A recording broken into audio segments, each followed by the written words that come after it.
Well, folks, here I am. I am at the Stepney Cemetery here in Monroe, Connecticut. And it's getting a little dark out here. I am at the grave of Ed and Lorraine Warren.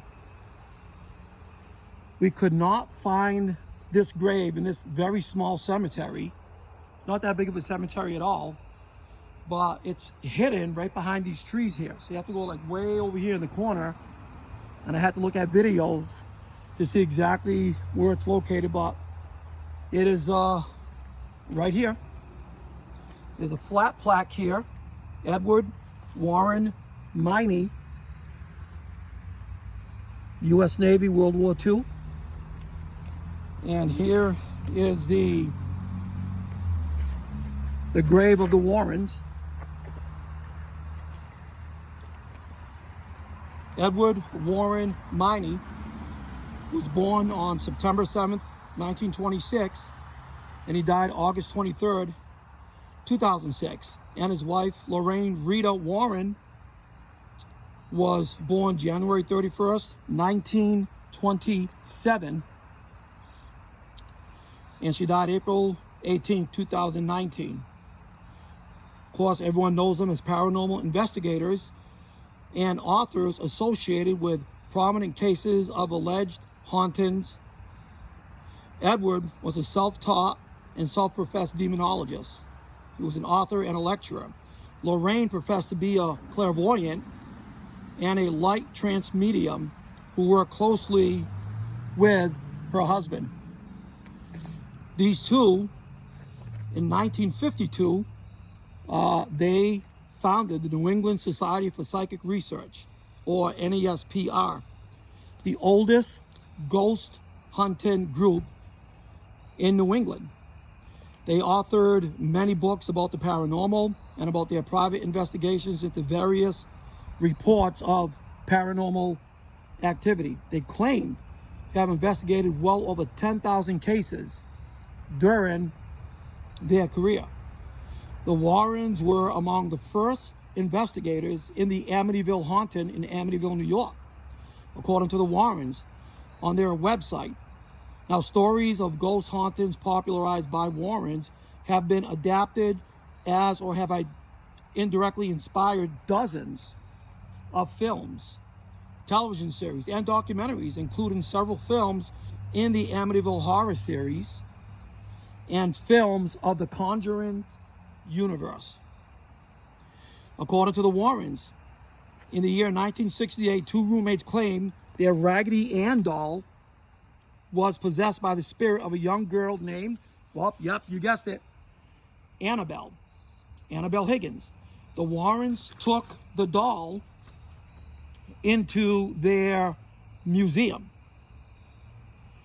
Now, the Warrens took the doll, telling the roommates it was being manipulated by inhuman presence, and put it on display at the family's occult museum right here in Monroe, where I am now.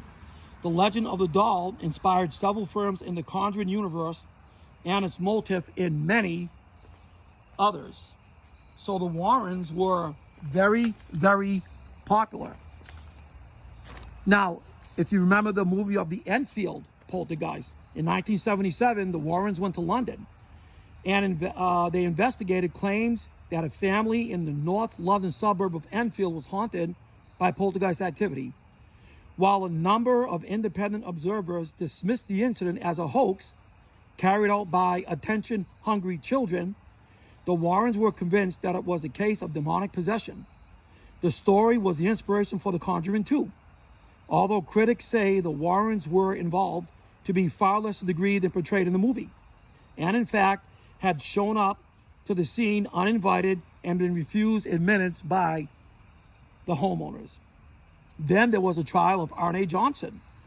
The Devil in Connecticut by Gerald Brittle was republished as a movie tie-in for the release of The Conjuring, The Devil Made Me Do It, based on the Warrens' real-life Connecticut case.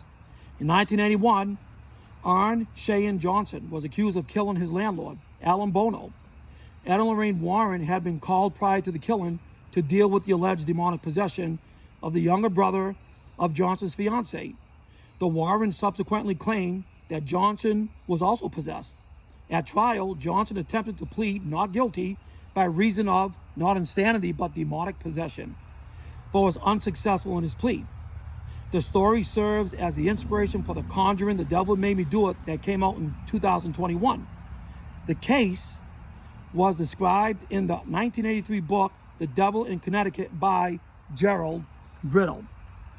Again, you can see people leaving flowers. I'm going to fix those flowers right there before we leave.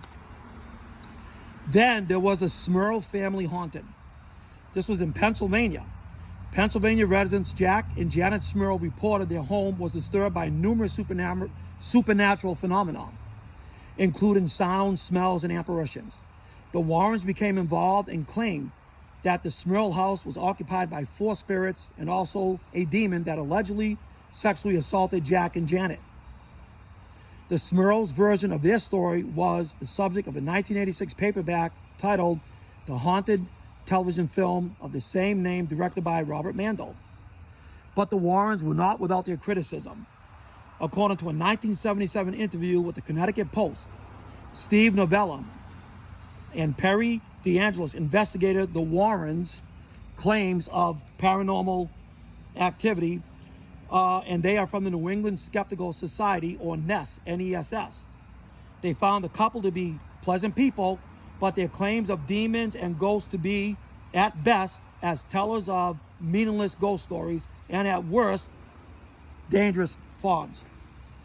Now, they have an occult museum here in Monroe, Connecticut. In addition to the investigations, Lorraine ran the Warren Occult Museum, which is now closed. In the book of her house in Monroe, Connecticut, with the help of her son-in-law, Tony Spera, the museum displayed many claims of haunted objects and artifacts from around the world. Many of the artifacts from their most famous investigations were featured. The museum is currently owned by Judy Warren and Tony Spera. So, just out of respect, I'm going to fix their plants here. As you can see, they've been tipped over maybe by the wind. So we'll do that out of respect for the Warrens. So here we are, the big W there, Edward Warren Miney, Lorraine Rita Warren, and over here, Sunday, Monday, always. Their hearts were full of spring. And let me just look on the side over here. Check this out right here. New England Society for Psychic Research, founded in 1952 by Ed and Lorraine Warren. You can see people have left many trinkets here. On the side, it says St. Michael, the Archangel. Nesser, founded in 1952.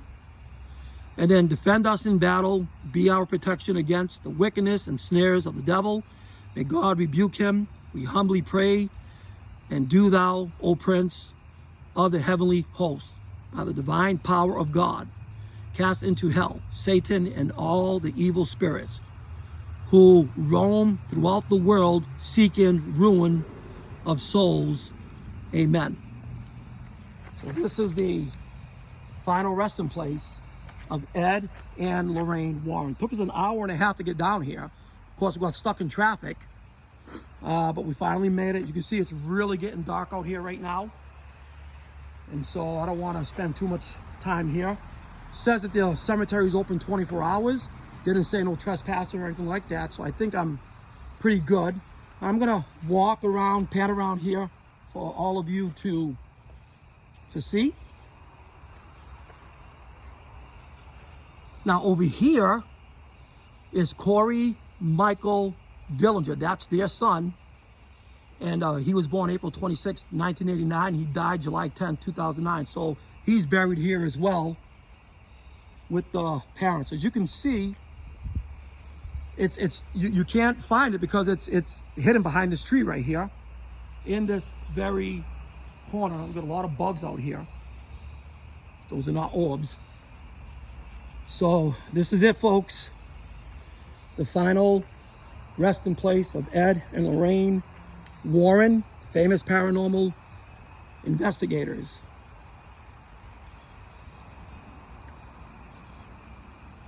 We appreciate all of you watching, and thank you so much for joining us on another paranormal adventure.